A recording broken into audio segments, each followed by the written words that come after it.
आता आपण करणीबद्दल माहिती घेऊया. सराव संच 2.3 मध्ये आपल्याला करणीचा अभ्यास करायचा आहे. पण करणी हा शब्द आता आपण 9वी मध्ये प्रथम पाहतो. याच्या आधी आपण वर्गमूळ, घनमूळ असं पाहत होतो. आता आपल्याला करणी म्हणजे काय ते पाहूया. करणी, जर n ही 1 पेक्षा मोठी संख्या असेल आणि a या धन वास्तव संख्येचे n वे मूळ x ने दाखवले तर पहा x चा घातांक n बरोबर a किंवा a चे n वे मूळ बरोबर x असे लिहितात. जर a ही परिमेय संख्या असेल आणि a चे n वे मूळ x ही अपरिमेय संख्या असेल तर x ही करणी अपरिमेय मूळ आहे असे म्हणतात. अपरिमेय मूळ म्हणजेच करणी, हे लक्षात ठेवा. तर या ठिकाणी पहा a चे n वे मूळ ही करणी असेल तर पहा हे चिन्ह जे आहे या चिन्हाला म्हणतात करणी चिन्ह, रॅडिकल साइन म्हणतात. आणि या ठिकाणी n जे लिहिलेले आहे त्याला म्हणतात करणीची कोटी, ऑर्डर ऑफ सर्ड. आणि या ठिकाणी a जी लिहिलेले आहे करणी चिन्हाच्या आतमध्ये या संख्येला म्हणतात कर्निस्थ संख्या, रॅडिकँट असे म्हणतात. पुढचा पॉइंट आहे कोटी 2 असेल, पहा कोटी 2 असणाऱ्या करणीस वर्ग करणी असे म्हणतात. सोप्या स्वरूपातील करणींची कोटी आणि कर्निस्थ संख्या दोन्ही समान असतील. पहा काय म्हटलेलं आहे, करणींची कोटी आणि कर्निस्थ संख्या दोन्ही समान असतील तर अशा करणींना सजातीय करणी म्हणतात. करणींची कोटी आणि कर्निस्थ संख्या दोन्ही समान पाहिजेत. आता आपण जाऊया सराव संच 2.3 कडे. पहिला प्रश्न पहा, पुढील करणींच्या कोटी सांगा. आता आपण पाहिलं होतं n म्हणजेच करणीची कोटी, त्याला आपण ऑर्डर ऑफ सर्ड म्हणतो. या ठिकाणी पहा 3 आहे, करणीची कोटी किती आहे 3. या ठिकाणी दिलेली नाही याचाच अर्थ कोटी 2 असते. या ठिकाणी दिलेली आहे कोटी 4 आहे आणि चौथ्या उदाहरणालाही दिलेली नाही म्हणजेच कोटी 2 आहे आणि 5व्या उदाहरणात कोटी 3 आहे म्हणजेच कोटी आपल्याला लिहिता येईल. प्रश्न क्रमांक 2, पुढीलपैकी कोणत्या संख्या करणी आहेत ते सांगा. पहा 51 चे घनमूळ, आता ही करणी आहे. 16 चे चौथे मूळ, जर 2 चा चौथा घात घेतलात म्हणजे 16 चे चौथे मूळ हे 2 येते म्हणून ही करणी नाही. 81 चे पाचवे मूळ, कुठल्याही संख्येचे पाचवे मूळ आपल्याला परिमेय संख्या मिळणार नाही. 256 चे वर्गमूळ, आता आपल्याला माहिती आहे 16 चा वर्ग 256 येतो, ज्या 16 चा वर्ग आहे म्हणजेच 256 बरोबर 16 लिहितो म्हणजेच ही करणी नाही. 64 चे घनमूळ, आपल्याला माहिती आहे की 4 चा घन 64 येतो म्हणजेच घनमुळात 64 बरोबर 4 लिहितो म्हणून ही देखील करणी नाही. आणि 22/7 ही करणी आहे.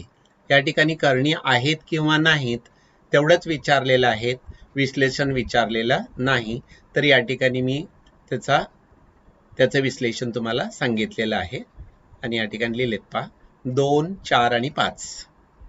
2 कारण याचं उत्तर येतं 2, याचं उत्तर येतं 16 आणि याचं उत्तर येतं 4 म्हणून ह्या करणी नाहीत. अशा रीतीने करणी आहेत की नाही आपल्याला तपासता येईल. प्रश्न क्रमांक 3, खालील जोड्यापैकी कोणत्या करणीच्या जोड्या सजातीय व कोणत्या विजातीय आहेत ते ओळखा. आत्ताच आपण पाहिलं होतं सजातीय करणी म्हणजे काय. जर कर्निस्थ संख्या आणि करणीची कोटी जर दोन्ही समान असतील तर अशा करणींना सजातीय करणी असे म्हणतात. आपल्याला ही विधान आधी पाठांतर पाहिजे. मग आता या ठिकाणी पहा आपल्याला 6 उदाहरणं दिलेली आहेत. त्या 6 उदाहरणातलं पहिलं उदाहरण घेतलं, वर्गमुळात 52 आणि 5 वर्गमुळात 13. आता दिलेल्या करणीला आधी सोपे रूप देऊया, असंच आपल्याला पाहून सांगता येणार नाही. आता सोपे रूप दिल्यानंतर पहा 52 म्हणजे 13 चोक 52 आणि 4चं वर्गमूळ येतं 2 म्हणून 2 वर्गमुळात 13. आता या ठिकाणी पहा पहिली संख्या जी आहे 52 म्हणजेच 2 वर्गमुळात 13 म्हणजे कर्निस्थ संख्या पहिल्यामध्ये पण 13 आहे, दुसऱ्यामध्ये पण 13 आहे. कर्णीची कोटी दोन्ही ठिकाणी 2 आहे, इथं पण 2 आहे आणि इथं पण 2 आहे. कर्णीची कोटी इथेही लक्षात येईल तुमच्या. कर्णींची कोटी समान आहे आणि कर्निस्थ संख्या 52 म्हणजे प्रत्यक्षात 52चं सोपं रूप दिलं तर आपल्याला 2 वर्गमुळात 13 मिळतात. म्हणजे कर्निस्थ संख्या आणि कर्णीची कोटी दोन्ही समान आहेत, म्हणून ही सजातीय कर्णी आहे. दुसरं उदाहरण घ्या. वर्गमुळात 68 आणि 5 वर्गमुळात 3. आता हे तर सोपं रूप आहेच. आता 68ला आपण सोपे रूप देऊया. पहा 68 4 गुणिले 17, 17 चोक 68. 4चं वर्गमूळ येतं 2 म्हणून 2 वर्गमुळात 17. आता या ठिकाणी पहा कर्णीची कोटी 2 आहे आणि दुसऱ्या कर्णीची कोटी पण 2 आहे. म्हणजे कर्णींची कोटी या ठिकाणी 2 आणि 2 समान आहे आणि 68 म्हणजेच 2 वर्गमुळात 17. कर्निस्थ संख्या 17 आहे आणि इथं देखील इथं कर्निस्थ संख्या 17 आहे आणि इथं कर्निस्थ संख्या 3 आहे. आता या ठिकाणी कर्णीची कोटी जरी समान असली तरी कर्निस्थ संख्या समान नाहीत. एकदा आहे 17 आणि एकदा 3, म्हणून या सजातीय कर्णी नाहीत. उदाहरण 3. 4 वर्गमुळात 18 आणि 7 वर्गमुळात 2 किंवा 4 कर्णी चिन्हात 18 असं देखील वाचन करतात. तर 4 वर्गमुळात 18. आता याला आपण आधी सोपं रूप देऊया. हे 4 तसेच लिहिले. 18 म्हणजे 9 दोन्ही 18 आणि 9चं वर्गमूळ येतं 3 म्हणून 4 वर्गमुळात 4 गुणिले 3 वर्गमुळात 2 म्हणजे 12 वर्गमुळात 2. म्हणजे हे किती आहेत आपले 12 वर्गमुळात 2. कोटी पहा इथं पण 2 आहे आणि इथं पण 2 आहे. कर्निस्थ संख्या पहा इथं 2 आहे, इथं पण 2 आहे. म्हणजे दोन्ही संख्यांची कर्निस्थ संख्या समान आहे, कर्णींची कोटी देखील समान आहे, म्हणून दोन्ही कर्णी सजातीय कर्णी आहेत. उदाहरण 4. 19 वर्गमुळात 12 आणि 6 वर्गमुळात 3. आधी या पहिल्या कर्णीला आपण सोपे रूप देऊया. दुसरी सोप्या रूपातच आहे. 19 वर्गमुळात 12. 12चे अवयव आपण लिहिले 4 गुणिले 3 आणि 4चं वर्गमूळ येतं 2 म्हणून आपण त्याला कर्णी चिन्हाच्या बाहेर घेतलं. 19 गुणिले 2 वर्गमुळात 3. 19 दोन्ही 38 आणि वर्गमुळात 3. पहा या ठिकाणी दुसऱ्या संख्येत सुद्धा वर्गमुळात 3 कर्निस्थ संख्या आहे आणि पहिल्या संख्येत देखील 3 ही कर्निस्थ संख्या आहे आणि दोन्ही संख्यांची कोटी समान आहे, म्हणून या ठिकाणी पहा कर्णींची कोटी आणि कर्निस्थ संख्या समान आहेत, म्हणून दोन्ही कर्णी सजातीय कर्णी आहेत. उदाहरण 5. 5 वर्गमुळात 22 आणि 7 वर्गमुळात 33. आता दिलेल्या कर्णी ज्या आहेत या सोप्या स्वरूपातच आहेत. याहून सोप्या स्वरूपात त्यांचं रूपांतरण करता येत नाहीत. आता या ठिकाणी कर्निस्थ संख्या आहे 22 आणि कर्निस्थ संख्या 33. दोन्ही कर्णींची कोटी समान आहे, परंतु कर्निस्थ संख्या समान नाहीत, म्हणून त्या सजातीय कर्णी नाहीत. उदाहरण 6. 5 वर्गमुळात 5 आणि दुसरी संख्या वर्गमुळात 75. आता ही सोप्या स्वरूपात आहे. आता वर्गमुळात 75ला आपण सोप्या स्वरूपात लिहूया. 25 त्रिक 75 आणि 25चं वर्गमूळ मिळतं 5 म्हणून 5 वर्गमुळात 3. आता या ठिकाणी पहिल्या संख्येत कर्निस्थ संख्या 5 आहे आणि दुसऱ्या संख्येमध्ये कर्निस्थ संख्या 3 आहे. कर्निस्थ संख्या भिन्न आहेत. कर्णींची कोटी समान आहे, पण दोन्ही अटी पूर्ण झाल्या पाहिजेत. कर्णीची कोटी समान असली पाहिजे आणि कर्निस्थ संख्याही समान असली पाहिजे, पण या ठिकाणी कर्निस्थ संख्या समान नाहीत, म्हणून या कर्णी सजातीय कर्णी नाहीत. प्रश्न क्रमांक 4. खालील कर्णींना सोपे रूप द्या. आता सोपे रूप देऊया पहा. आता पहिलं गणित दिलेलं आहे 27 वर्गमुळात 27. 27 मधून एखादी वर्गसंख्या आपल्याला, कारण कर्णीची कोटी 2 असल्यामुळे वर्गसंख्या बाहेर काढायची आहे. जर कर्णीची कोटी 3 असेल तर घनसंख्या बाहेर काढायची आहे, पण आपल्याला दिलेल्या सर्व कर्णी ज्या आहेत त्या वर्गकर्णी आहेत, त्यामुळे आपल्याला याच्यातून वर्गच संख्या बाहेर काढायची आहे. म्हणजेच एक अवयव त्याचा वर्ग मिळतो का पाहायचं. 27 वर 9 27 आणि 9चं वर्गमूळ येतं 3. 3 वर्गमुळात 3. दुसरं उदाहरण दिलेत वर्गमुळात 50. वर्गमुळात 50. आता 50चे अवयव येतो 25 दोन्ही 50. आता या ठिकाणी 25चं वर्गमूळ मिळतं 5. 5 वर्गमुळात 2. तिसरं उदाहरण आहे वर्गमुळात 250. वर्गमुळात 250 बरोबर 25 गुणिले 10 बरोबर 5 वर्गमुळात 10. 10 मध्ये कुठलाही आपल्याला एखादा वर्ग मिळत नाही, म्हणून हे सोपे रूप झाले. चौथं गणित आहे वर्गमुळात 112. आता याचे अवयव काढले तर 16 साती 12 म्हणून 16चं वर्गमूळ मिळतं 4 आणि वर्गमुळात 7. पाचवं उदाहरण आहे वर्गमुळात 68. 168. 168 चे अवयव काढले तर त्याच्यातून एक वर्ग निघतो 4. 4 गुणिले 42. 4चं वर्गमूळ येतं 2. ह्या 42 मध्ये कोणताही एखादा अवयव वर्ग मिळणार नाही, म्हणून हे सोपे रूप झाले. आणि अशा रीतीने आपल्याला दिलेल्या उदाहरणांची सोप्या रूपात मांडणी करता येते. उदाहरण प्रश्न 5. खालील संख्यामधील लहान मोठेपणा ठरवा. आता लहान मोठेपणा ठरवताना आता या ठिकाणी आपल्याला आधी सोप्या रूपात दिलेली जी मांडणी आहे त्याला आपण शुद्ध स्वरूपात लिहू, करणीच्या शुद्ध स्वरूपात लिहूया. पहा, हे सोपे रूप दिलेले होते 7 वर्गमुळात 2. आता या ठिकाणी सहगुणक दिलेले आहेत, या सहगुणकांना आपण करणीच्या आतमध्ये घेऊया.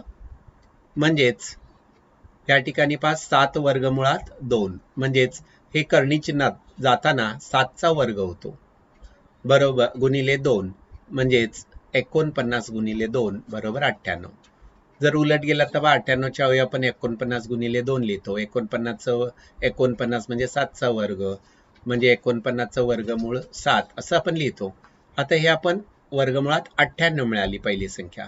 आता दुसरी संख्या घ्या 5 वर्गमुळात 3. आता पुन्हा करणी चिन्हात लिहिताना 5चा वर्ग लिहावा लागतो, कारण करणीची कोटी 2 आहे त्यामुळे त्याचा घातांक 2 घ्यावा लागतो. जर कोटी 3 असेल तर करणी चिन्हात लिहिताना 5चा घन घ्यावा लागेल. जर करणीची कोटी 4 असेल तर 5चा चौथा घात घ्यावा लागेल, म्हणजे करणीची कोटी जेवढे आहे तेवढा घातांक घ्यावा लागेल. आता या ठिकाणी दिलेल्या सर्व करणी ज्या आहेत त्यांची कोटी 2 आहे, म्हणून आपल्याला करणी चिन्हात लिहिताना त्यांना घातांक 2 घ्यायचा. 5चा वर्ग गुणिले 3 म्हणजे 25 गुणिले 3 बरोबर वर्गमुळात 75. आता या करणींची कोटी समान आहे, म्हणून करणीस्थ संख्यांची तुलना केली तर आपल्याला 98 ही मोठी संख्या मिळते, म्हणून पहिली करणी ही दुसऱ्या करणीपेक्षा मोठी आहे हे लक्षात येतं. प्रश्न क्रमांक 5 दुसरं उदाहरण. खालील संख्यामधील लहान मोठेपणा ठरवा. या ठिकाणी दिलेल्या पहा कनिष्ठ संख्यांची तुलना करूया. 247 आणि 274. यातली 274 ही कनिष्ठ संख्या मोठी असल्यामुळे करणींची कोटी समान आहे, म्हणून आपल्याला फक्त कनिष्ठ संख्यांची तुलना करायची आहे. तर कनिष्ठ संख्या 274 ही मोठी असल्यामुळे दुसरी करणी मोठी आहे. उदाहरण 3. 2 वर्गमुळात 7 आणि वर्गमुळात 28. आता 28 म्हणजेच आपण कसं लिहितो पहा, 4 गुणिले 7. 4चं वर्गमूळ येतं 2 वर्गमुळात 7. आता म्हणून 2 वर्गमुळात 7 पहा, पहिली दिलेली करणी आहे 2 वर्गमुळात 7 आणि वर्गमुळात 28 म्हणजे देखील 2 वर्गमुळात 7. म्हणजेच या दोन्ही करणी समान आहेत. अन्यथा तुम्ही हे 2 जर आपण लिहिले, 2 आतमध्ये करणी चिन्हात लिहिल्यानंतर 2चा वर्ग 4 होतो. 4 7 28 आणि 28 तुम्ही असंही करू शकाल. उदाहरण 4. 5 वर्गमुळात 5 आणि 7 वर्गमुळात 2. आधी पहा, ही करणी सोप्या रूपातली होती, याला शुद्ध करणीत रूपांतर करून लिहिलेलं आहे. आधी 5 वर्गमुळात 5, करणीची कोटी 2 असल्यामुळे 5चा वर्ग होतो करणी चिन्हात लिहिताना, गुणिले 5 आहे तसे लिहिले. 25 गुणिले 5 बरोबर 125. दुसरे 7 वर्गमुळात 2, करणीची कोटी 2 असल्यामुळे आता करणी चिन्हात लिहिताना 7चा घातांक 2 म्हणजे 7चा वर्ग लिहितो. 7चा वर्ग गुणिले 2 बरोबर वर्गमुळात 49. 7चा वर्ग 49 गुणिले 2 बरोबर वर्गमुळात 98. आता या ठिकाणी करणींची कोटी समान असल्यामुळे पुन्हा एकदा आपण कनिष्ठ संख्यांची तुलना केली तर पहिली संख्या जी आहे ती 125 आणि दुसरी 98. पहिली करणी मोठी आहे, म्हणून 5 वर्गमुळात 5 ही 7 वर्गमुळात 2 पेक्षा मोठी आहे. उदाहरण 5. 4 वर्गमुळात 42 आणि 9 वर्गमुळात 2. पुन्हा एकदा या शुद्ध करणी सोप्या करणीचं रूपांतरण आपण शुद्ध करणीमध्ये करूया. करणीची कोटी 2 असल्यामुळे करणी चिन्हात लिहिताना पुन्हा एकदा 4चा वर्ग गुणिले 42. 4चा वर्ग तर 16, 16 गुणिले 42 बरोबर करणी चिन्हात 672. दुसरी संख्या आहे 9 वर्गमुळात 2. आता करणी चिन्हात लिहिताना 9चा वर्ग गुणिले 2. 9चा वर्ग 81 गुणिले 2 बरोबर 162. आता या दोन्हींची तुलना केली तर 672 ही संख्या 162 पेक्षा मोठी आहे करणीस्थ संख्यांची तुलना केली तर. म्हणून पहिली करणी 4 वर्गमुळात 42 हे 9 वर्गमुळात 2 पेक्षा मोठी आहे. पुढचं उदाहरण दिलेले आहे 5 वर्गमुळात 3 आणि 9. आता ही शुद्ध स्वरूपातील करणी आहे, साध्या स्वरूपातील करणी आहे. 5 वर्गमुळात 3 याचे पुन्हा रूपांतरण केले तर वर्गमुळात 75 येतात. आणि 9ला जर आपण करणी चिन्हात लिहिलं, 9 हे 81चं वर्गमूळ आहे आपल्याला माहिती आहे. 81चे वर्गमूळ 9. मग 9 न लिहिता आपण करणी चिन्हात लिहिलं तर आपण वर्गमुळात 81 लिहितो. कारण आपल्याला तुलना करायची असेल तर त्यांची कोटी समान असायला हवी, म्हणून आपण 9चं आपण रूपांतर करून 81 केलेलं आहे, हे ध्यानात ठेवायला हवं. आता या ठिकाणी पहा 81 हे मोठे आहेत करणीस्थ संख्या, म्हणून दुसरी संख्या जी आहे 5 वर्गमुळात 3 पेक्षा 9 ही संख्या मोठी आहे. त्याच प्रकारे पुढचं उदाहरण दिले 7 आणि 2 वर्गमुळात 5. आता 49चं वर्गमूळ 7, म्हणून 7 बरोबर आपण वर्गमुळात 49 लिहितो. आत्ताच मी तुम्हाला सांगितलं वर्गमुळात लिहिण्याचं कारण करणींची कोटी समान असेल तरच आपण तुलना करू शकतो, म्हणून 7ला आपण करणीच्या स्वरूपात लिहितो. 2 वर्गमुळात 5 बरोबर 2चा वर्ग गुणिले 5 बरोबर 2चा वर्ग 4 येतो. 4 गुणिले 3 बरोबर वर्गमुळात 12. आता या ठिकाणी पहा 7 म्हणजेच वर्गमुळात 49, म्हणजेच पहिली करणीस्थ संख्या ही दुसऱ्या करणीस्थ संख्येपेक्षा मोठी आहे, म्हणून पहिली संख्या ही दुसऱ्या संख्येपेक्षा मोठी आहे, म्हणून 7 ही 2 वर्गमुळात 5 पेक्षा मोठी आहे. प्रश्न क्रमांक 6 सोपे रूप द्या. सोपे रूप द्या म्हणजे बेरीज वजाबाकी गुणाकार काही ज्या क्रिया दिलेल्या आहेत त्या कराव्या लागतील. उदाहरण 1 5 वर्गमुळात 3 अधिक 8 वर्गमुळात 3. आता या दिलेल्या दोन्ही संख्यांचं जर निरीक्षण केलात तर या करणींची कोटी समान आहे आणि करणीस्थ संख्याही समान आहेत, म्हणून या दोन्ही करणी सजातीय आहेत. सजातीय जर करणी असतील तर त्यांची बेरीज वजाबाकी होते, म्हणून आता या ठिकाणी 5 वर्गमुळात 3 अधिक 8 वर्गमुळात 3. याच्यात 3 वर्गमुळात 3 सामायिक असल्यामुळे मी बाहेर घेतलेत कॉमन. 5 अधिक 8 राहिले. 5 अधिक 8 बरोबर 13, म्हणून यांची बेरीज मिळते 13 वर्गमुळात 3. आता दुसरं उदाहरण 9 वर्गमुळात 5 वजा 4 वर्गमुळात 5 अधिक वर्गमुळात 125. आता 125 म्हणजेच 25 5चा 125 आणि 25चं वर्गमूळ 5, म्हणून 5 वर्गमुळात 5. आता 5 यांचं तिन्हींचं निरीक्षण करा. करणींची कोटी समान आहे 2, करणीस्थ संख्या समान आहेत म्हणजे यांची बेरीज किंवा वजाबाकी करता येते. आता या ठिकाणी पहा याच्यात वर्गमुळात 5 हा सामायिक आहे, म्हणून वर्गमुळात 5 सामायिक घेतले. या ठिकाणी 9 ऋण 4 आणि धन 5 हे शिल्लक राहतात, हे कंसात लिहिले. 9 वजा 5 बरोबर मिळतात 5 आणि 5 अधिक 5 बरोबर 10, म्हणून 10 वर्गमुळात 5 हे आपल्याला त्याचे सोपे रूप मिळते. उदाहरण 3 9 वर्गमुळात 48 वजा वर्गमुळात 27 वजा वर्गमुळात 3. आता या ठिकाणी दिलेल्या उदाहरणात आधी आपण 9 वर्गमुळात 48 वजा वर्गमुळात 27 वजा 3 पाय 9 आहे तसे लिहिले आणि 48 कसं लिहितो आपण 16 गुणिले 3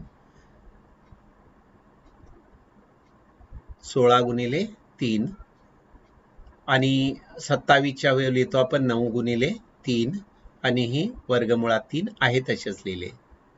पुन्हा आता हीच संख्या आपण खाली उतरवलेली आहेत. हे 9 16चं वर्गमूळ 4 आणि हे वर्गमुळात 3 आहे तसे लिहिले. 9चं वर्गमूळ 3 आणि हे वर्गमुळात 3 तसेच लिहिले आणि हे वर्गमुळात 3 आहे तसे घेतले. चिन्हांच्या बाबतीत पहा वर्गमुळात 27 वजा वर्गमुळात 3 बरोबर 9 हे 9 गुणिले 16चं वर्गमूळ 4 वर्गमुळात 3 वजा 9चं वर्गमूळ 3 वर्गमुळात 3 वजा वर्गमुळात 3. आता याच्यात वर्गमुळात 3 या तिन्ही संख्यामध्ये आहेत 1 2 आणि 3. हे वर्गमुळात 3 बाहेर घेतले ते 9 चोक 36 हे लिहिले. या ठिकाणी ऋण 3 आणि 3 एक्के 3 हा एक सामायिक राहील. आता या ठिकाणी पहा हे वर्गमुळात 3 सामायिक घेतलेले आहेत. या ठिकाणी राहिला 1 याचा सगुणक 1. मग 36 आता वजा 3 वजा 1 म्हणजे वजा 4 समान चिन्ह असतील तर आपण बेरीज करतो म्हणजे 36 वजा 4 बरोबर 32 मिळतात. 32 वर्गमुळात 3 हे या उदाहरणासाठी सोपे रूप असेल. उदाहरण क्रमांक 4 वर्गमुळात 7 वजा 3/5 वर्गमुळात 7 अधिक 2 वर्गमुळात 7. आता दिलेल्या करणी सजातीय करणी आहेत. 2 2 आणि 2 कोटी आहे. करणीस्थ संख्या 7 7 आहे म्हणजे करणींची कोटी समान आहे. करणीस्थ संख्या समान आहेत म्हणून बेरीज किंवा वजाबाकी करता येते. आता या प्रत्येकातून वर्गमुळात 7 ही आपण कंसाच्या बाहेर घेतले तर या ठिकाणी राहतील तुमचा पहा याचा सगुणक 1 राहिला. या ठिकाणी ऋण 3/5 आणि या ठिकाणी 2 हे 2 राहतात. आता या अपूर्णांक आपण जर सोडवला अपूर्णांकांची बेरीज वजाबाकी आपल्याला करता येते. आता प्रत्येक संख्येला जर 5 ने गुणलात तुम्ही पहा किंवा आता 5 यांचा प्रत्येकाचा छेद समान करायचा म्हणाला तर हे 5 एक्के 5 आणि 5 दोन्ही पहा या ठिकाणी यांची जर बेरीज केली तर 5 वजा 3 अधिक 2 बरोबर 5 येतील. आता हे जर सोडवलात तुम्ही तर हे सोडवल्यानंतर आपल्याला मिळतील 4/5 वर्गमुळात 7. अपूर्णांकांची बेरीज आणि वजाबाकी आपल्याला करता येते. गुणाकार करा आणि तो सोप्या रूपात लिहा. आता या ठिकाणी 3 वर्गमुळात 12 गुणिले वर्गमुळात 18. आता 3 वर्गमुळात 12 12 आणि 18 यांना आधी सोपे रूप देऊया. 12 म्हणजे 4×3 12 आणि 18 हे 9 दोन्ही 18. पहा या 4चं वर्गमूळ मिळतं 2 आणि 9चं वर्गमूळ मिळतं 3 म्हणजेच 3 दोन्ही 6 आणि 6×3 18 आणि या करणीस्थ संख्यांचा गुणाकार करा. बेरीज किंवा वजाबाकी करताना करणीस्थ संख्या समान असतील तरच बेरीज होते. मात्र गुणाकाराच्या बाबतीत करणीस्थ संख्या समान नसल्या तरी चालेल त्यांचा गुणाकार होतो. म्हणून या ठिकाणी लिहिला वर्गमुळात 3 गुणिले वर्गमुळात 2 बरोबर वर्गमुळात 6. दुसरं उदाहरण आहे 3 वर्गमुळात 12 गुणिले 7 वर्गमुळात 15. 3 वर्गमुळ आता पुन्हा यांना संक्षिप्त रूप देऊया. 12 म्हणजे 4×12 5×15. पहा ही जरी वर्गसंख्या नसली तरी आपण याचं थोडंसं हे वेगळे करून लिहिलेले आहेत. आता 4चं वर्गमूळ येतं 2 म्हणून 3 गुणिले 2 गुणिले वर्गमुळात 3 हे 7 वर्गमुळात 5 गुणिले वर्गमुळात 3. आता पुन्हा 3 गुणिले 2 वर्गमुळात 3 गुणिले हे वर्गमुळात 3 आपण इथं घेतले वर्गमुळात 3 गुणिले वर्गमुळात 3 गुणिले 7 वर्गमुळात 5 हे आहेत तसे लिहिले. आता या ठिकाणी पहा 3 दोन्ही 6 वर्गमुळात 3 गुणिले वर्गमुळात 3 म्हणजेच वर्गमुळात 9 9चं वर्गमूळ मिळतं 3 किंवा वर्गमुळात 3चा वर्ग 3 येतो असंही म्हटलं तरी चालेल. 3 गुणिले 2 गुणिले 3 3 दोन्ही 6 7×18 18×7 26 असे वर्गमुळात 5 हा त्यांचा गुणाकार झाला. आता यापेक्षा सोप्या स्वरूपात आपल्याला दिलेला गुणाकार लिहिता येणार नाही.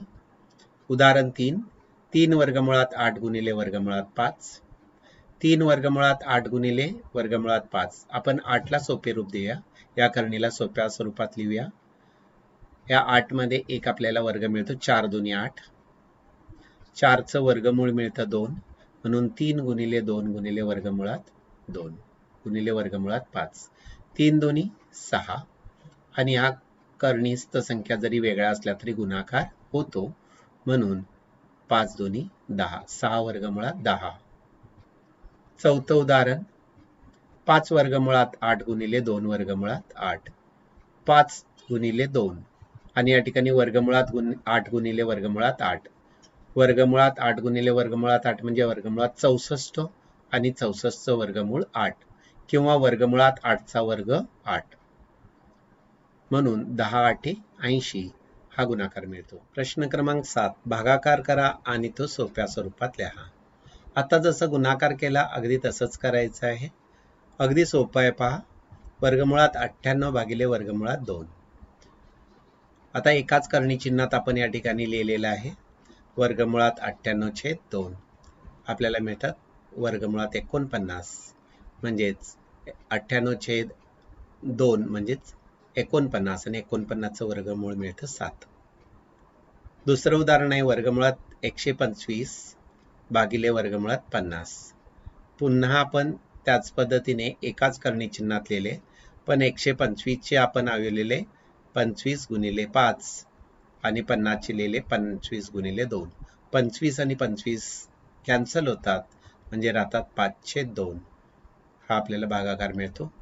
उदाहरण 3, वर्गमुळात 54 भागिले वर्गमुळात 27. पुन्हा आपण एकाच करणी चिन्हात लिहिले. 54 म्हणजे 27 दोन्ही 54 आणि 27 आहेत तसे लिहिले. 27 आणि 27 कॅन्सल होतील, राहतात वर्गमुळात 2 म्हणजे यांचा भागाकार येतो वर्गमुळात 2. चौथं उदाहरण आहे वर्गमुळात 310 भागिले वर्गमुळात 5. या ठिकाणी 310ला जर 5ने भागलात म्हणजेच किंवा 310चे अवयव लिहिलात तरी चालेल. 62 गुणिले 5 भागिले 5, 62 गुणिले 5 भागिले 5 बरोबर आपल्याला हे 5 आणि 5 कॅन्सल होतील, आपल्याला मिळतात हे 62. अशा रीतीने हा भागाकार आपल्याला सहजपणे सोडवता येईल. पुढचा प्रश्न आहे छेदाचे परिमेयीकरण करा. छेदाचे परिमेयीकरण करा म्हणजे छेदातून करणी चिन्हाचा लोप करणे. बघूया आता कशा रीतीने करायचं. 3 वर्गमुळात 5, 3 वर्गमुळात 5. आता वर्गमुळात 5ला वर्गमुळात 5ने जर गुणलात, आता आपण परिमेयीकरण गुणक याबद्दल पाहिलेलं आहे. परिमेयीकरण गुणक म्हणजे एखाद्या अपरिमेय संख्येला दुसऱ्या कोणत्याही अपरिमेय संख्येने गुणलात तर परिमेय संख्या मिळते, त्याला आपण त्याचा परिमेयीकरण गुणक म्हणतो. तर या ठिकाणी वर्गमुळात 5 हा अपरिमेयीकरण गुणक आहे, म्हणून आपण त्याला वर्गमुळात 5ला अंशाला छेदाला गुणलात की हे मिळतील 3 वर्गमुळात 5 छेद वर्गमुळात 5 गुणिले वर्गमुळात 5 बरोबर वर्गमुळात 5चा वर्ग म्हणजेच 5. पहा या ठिकाणी छेदातून करणी चिन्हाचा लोप झालेला आहे म्हणजेच परिमेय संख्या मिळाली. छेदस्थानी परिमेय संख्याला म्हणतात छेदाचे परिमेयीकरण करणे. दुसरं उदाहरण घ्या 1 वर्गमुळात 14. 1 वर्गमुळात 14. आता या ठिकाणी वर्गमुळात 14ला जर वर्गमुळात 14ने गुणलात तर आपल्याला 14 ही परिमेय संख्या मिळते. म्हणजेच अपरिमेय संख्येला परिमेय संख्येत रूपांतरण करण्यासाठी ज्या संख्येने आपण गुणतो, ज्या अपरिमेय संख्येने गुणतो त्याला म्हणतात परिमेयीकरण गुणक. म्हणून या ठिकाणी पहा 1 वर्गमुळात 14 ही संख्या घेतली आणि त्याच्या अंशाला छेदाला वर्गमुळात 14ने जर गुणलात तर मिळतात वर्गमुळात 14 छेद वर्गमुळात 14 गुणिले 14 म्हणजेच आपल्याला मिळाले 14 मिळतात. म्हणजे छेदातून करणी चिन्हाचाही लोप झालेला आहे, म्हणजेच हे छेदाचे परिमेयीकरण झालेले आहे. तिसरं उदाहरण दिलेले 5 वर्गमुळात 2. 5 वर्गमुळात 2. 5 वर्गमुळात 7. आता 7चा वर्गमुळात 7चा वर्गमुळात 7 हा परिमेयीकरण गुणक आहे, कारण वर्गमुळात 7ला वर्गमुळात 7ने गुणलात तर वर्गमुळात 49 म्हणजेच 7 मिळतील, म्हणजेच परिमेय संख्येत रूपांतरण होईल. म्हणून त्याच्या अंशाला छेदाला आपण वर्गमुळात 7ने गुणूया. पहा हे 5 वर्गमुळात 7 छेद वर्गमुळात 7 गुणिले 7 म्हणजे 7. अशा रीतीने या संख्यांचे आपल्याला छेदाचे परिमेयीकरण करता येते. उदाहरण 4 6/9 वर्गमुळात 3. आता या ठिकाणी छेदस्थानी वर्गमुळात 3 आहे. आता वर्गमुळात 3ला जर वर्गमुळात 3 गुणलात तर वर्गमुळात 3 गुणिले वर्गमुळात 3 म्हणजेच वर्गमुळात 9 म्हणजेच 3. म्हणून आपण दिलेल्या संख्येला अंशाला छेदाला वर्गमुळात 3ने गुणूया. वर्गमुळात 3 ने गुणल्यानंतर 6 वर्गमुळात 3 छेद 9 गुणिले 3.